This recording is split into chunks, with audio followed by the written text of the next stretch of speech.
मलाखी अध्याय 1। मलाखीच्या द्वारे इस्रायेलास प्राप्त झालेले परमेश्वराचे वचन। परमेश्वर म्हणतो, मी तुम्हावर प्रीती केली, पण तुम्ही विचारिता, तू कोणत्या बाबतीत आम्हावर प्रीती केली?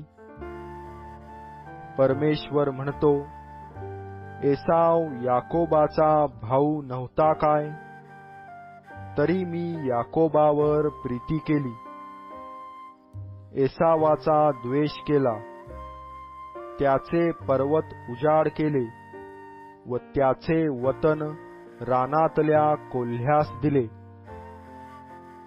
अदोम म्हणाला, आमची नासधूस झाली, तरी ओसाड झालेली स्थळे आम्ही पुन्हा बांधू।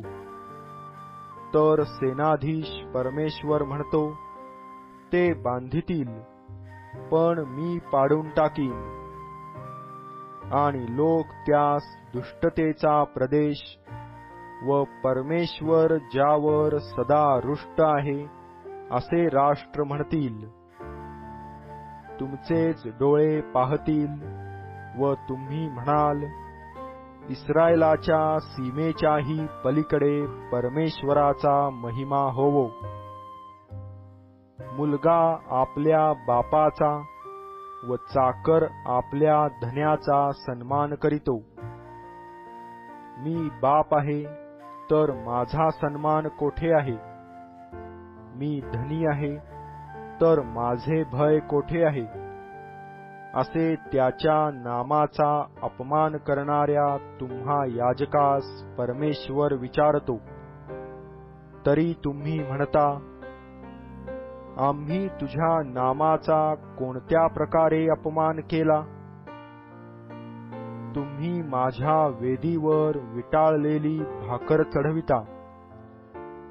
तरी तुम्ही विचारिता, आम्ही कोणत्या प्रकारे तुला विटाळविले? तुम्ही म्हणता, परमेश्वराचे मेज तुच्छ आहे। असे तुम्ही बोलता, तेणे करून तुम्ही ते विटाळविता। तुम्ही आंधळा पशु अर्पिता, हा अधर्म नव्हे काय? लंगडा किंवा रोगी असा बली देता, हा अधर्म नव्हे काय?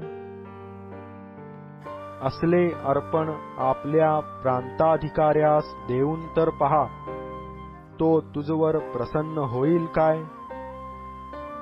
अथवा तुझवर त्याची मर्जी बसेल काय? असे सेनाधीश परमेश्वर म्हणतो।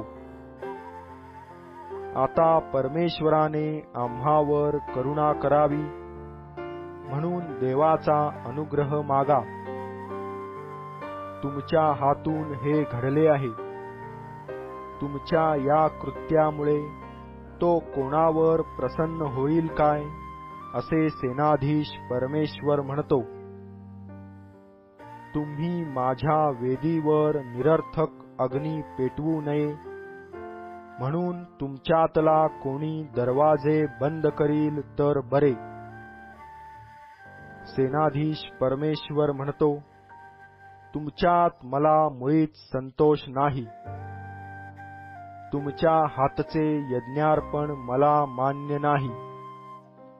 कारण सूर्याच्या उगवतीपासून मावळतीपर्यंत राष्ट्रांमध्ये माझे नाम थोर आहे।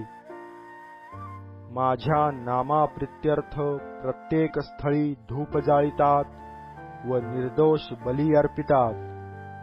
कारण माझे नाम राष्ट्रांमध्ये थोर आहे, असे सेनाधीश परमेश्वर म्हणतो। पण तुम्ही म्हणता, परमेश्वराचे मेज विटाळिले आहे। त्याचे उत्पन्न, त्याचे अन्न ही तुच्छ आहेत। अशाने तुम्ही माझ्या नामाची अप्रतिष्ठा करिता। तुम्ही असेही म्हणता, काय पीडा ही! तुम्ही नाक मुरडिता, असे सेनाधीश परमेश्वर म्हणतो। लुटून आणलेला लंगडा किंवा रोगी असा पशु आणून तुम्ही अर्पिता। तुमच्या हातचे असले अर्पण मला पसंत होईल काय, असे परमेश्वर म्हणतो. आपल्या कळपात नर असून त्याचा नवस केल्यावर कोणी सदोष पशूचा यज्ञ करीतो, असा फसविणारा शापित असो. मी थोर राजा आहे व राष्ट्रात माझ्या नामाची भीती धरितात, असे सेनाधीश परमेश्वर म्हणतो.